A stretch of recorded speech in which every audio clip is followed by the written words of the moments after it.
Salut la compagnie, c'est Jules Melon et aujourd'hui dans un Prociné Critique, je vais poursuivre ma rétrospective Sergio Leone en vous parlant d'un film culte, le premier que j'ai vu de lui d'ailleurs et qui suit sa fameuse trilogie du dollar, sorti en 1968. Il était une fois dans l'Ouest ou C'era una volta il West ou Once Upon a Time in the West, parce que oui, là pour le coup, c'est véritablement la première incursion hollywoodienne du monsieur.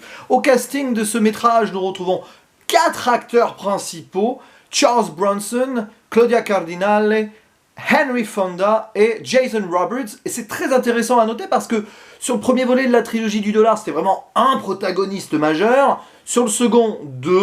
Sur le troisième, vous avez compris avec le titre 3, un vrai triptyque. Et là, nous avons véritablement 4 protagonistes de même importance pour un véritable western crépusculaire qui témoigne d'une Amérique en pleine évolution, en plein progrès, l'arrivée du train, et des hommes qui sont, et une femme d'ailleurs, mais surtout des hommes d'un âge mûr un peu sur la fin, et une femme désespérée, pour une raison que je ne vais pas forcément évoquer précisément ici, qui vont être face à tout ça et devoir ou collaborer ou être en pleine rivalité face à un monde qui change, tout simplement. Et c'est ça, Il était une fois dans l'Ouest. Ce qui le différencie d'ailleurs d'emblée de la trilogie précédente, même si forcément il y a des points communs, notamment sur le charisme des personnages principaux, notamment l'homme sans nom, mais c'est pas Clint Eastwood ici, c'est l'homme à l'harmonica, Charles Bronson.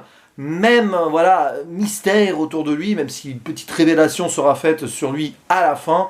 Il restera cependant anonyme tout le long, et le véritable héros mystique de l'histoire. Une histoire qui donc s'ouvre avec lui sur, on va dire, une ouverture mais magnifiquement lente et silencieuse, dans une gare, justement. Ça annonce la thématique du train qui va vraiment être en filigrane pendant tout le film, avec cette éolienne qui grince, la mouche et tout, 3 bandits avec des longs manteaux, hein, les fameux, voilà, les manteaux de poussière, je crois qu'on appelait ça comme ça, bon bref, peu importe, qui sont là, qui sont vraiment à l'attente de quelque chose, et arrive l'homme à l'harmonica, celui qui voulait tuer, parce qu'un certain Frank qui les a envoyés, voulait sa mort, sauf que l'homme à l'harmonica, c'est un roi de la gâchette, hein, il ne sait pas jouer que de l'harmonica, il sait aussi jouer de son arme à feu, pour paraphraser l'un des personnages du film. Et de suite, il y a une ambiance totalement surnaturelle sur cette scène, parce qu'il est touché, il est blessé, on sent même que ça pourrait être grave, mais après il va traverser le film, tel une sorte de fantôme de cette Amérique d'avant, à la recherche d'une certaine vengeance, parce que si Frank veut se débarrasser de lui, il y a aussi vraiment clairement quelque chose qui fait que Harmonica veut se débarrasser de Frank. Vous rajoutez à cela donc le personnage de Cheyenne, un bandit au grand cœur qui a ce côté romanesque et un petit peu romantique aussi, et superbement interprété par Jason Roberts, un personnage qui a fait de très mauvaises choses dans sa vie, mais qui est là presque en rédemption et qui veut terminer les choses de façon plus positive.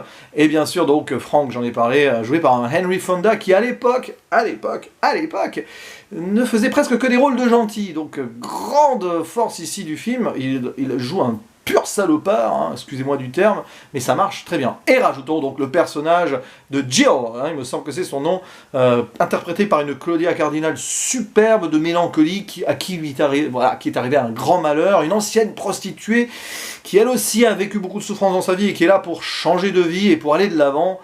Et c'est cette lutte qu'on va suivre autour d'un domaine nommé Sweetwater, qui va être la convoitise de beaucoup de gens, parce que, en gros, une gare pourrait s'installer là, et faire que donc le chemin de fer passe par là, et rapporter pas mal, voilà, on va dire, d'argent, et puis vous avez compris, hein, de trafic autour, bref, forcément il y a des gens dont un mania financier qui s'appelle Morton, je crois, un gars un petit peu timbré, qui lui aussi, en mode crépusculaire, malade et tout, essaye d'obtenir ce petit emplacement. C'est pour ça qu'il a engagé Frank d'ailleurs, tout ça. Bon bref, c'est un petit peu compliqué, voilà, synopsis très pêle-mêle, mais je vais pas en dire plus parce que je vais parler juste de mon ressenti sur ce film. C'est la 2e fois que je le vois et je l'ai considéré de suite comme un chef-d'œuvre. C'est intéressant parce que je l'avais vu avant, la trilogie du dollar, je me suis refait la trilogie du dollar il y a pas longtemps, enfin je me suis découvert le premier, mais je me suis refait les 2 autres, et là je revois donc dans le bon ordre, il était une fois dans l'Ouest. C'est assez amusant de voir que j'adore toujours autant ce film, peut-être qu'avec le recul, je pense qu'il est un poil en dessous pour moi maintenant, et c'est très étonnant, du bon, de la brute et du truand, peut-être, mais qu'est-ce que c'est bien! Qu'est-ce que c'est savamment géré dans un rythme lent. C'est très rare qu'un film comme ça, vraiment très posé, me touche autant. Il faut dire que c'est le contexte western, etc. Et puis bien sûr le charisme des personnages.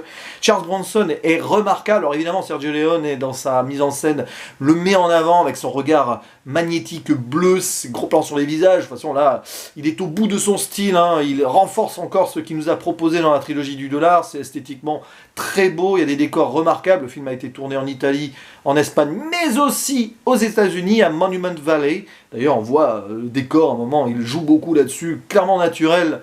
C'est tellement beau, c'est un appel au voyage, mais c'est aussi un appel à la réflexion historique d'une Amérique qui changeait beaucoup à l'époque, où du coup, c'est hors la loi d'antan n'avait plus, on va dire, le dessus.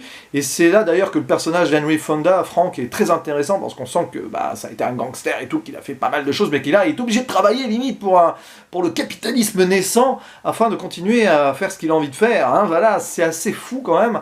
Et c'est très intéressant cette réflexion sur la violence et l'argent mise en parallèle. À un moment d'ailleurs, Morton, ce magnat financier, dit que voilà, il y a peut-être une arme encore plus forte que ton pistolet, c'est liasses de billets qui lui montre. Et voilà, c'est un petit peu ça. Frank, il s'est laissé corrompre par cette Amérique, d'une certaine manière, et on sent que ça le gêne, mais il est là, il est obligé de continuer à vivre ainsi, et c'est très intéressant.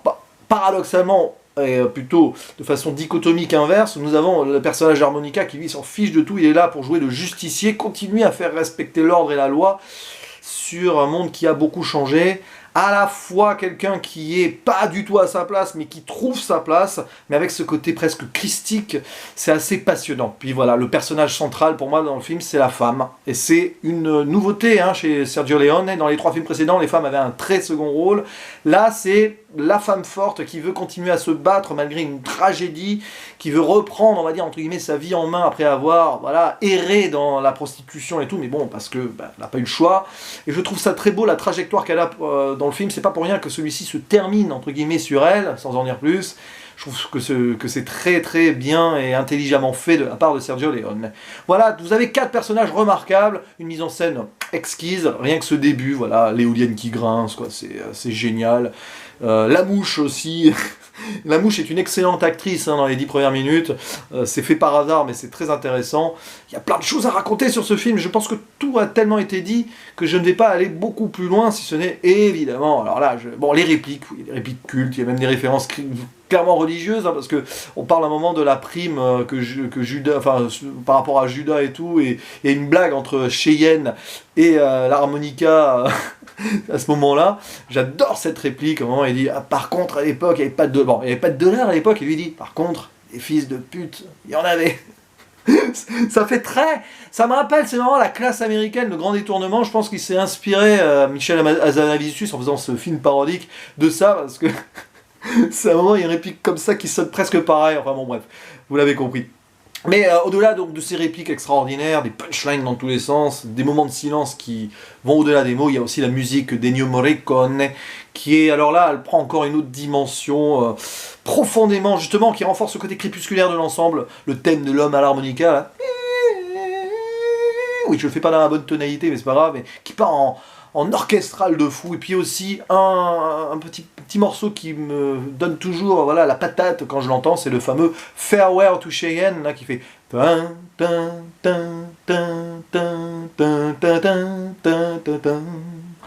voilà, c'est des détails, non, c'est pas des détails, c'est grandiose, ça renforce la grandeur d'un film auquel j'attribue un énorme 9 sur 10, voilà.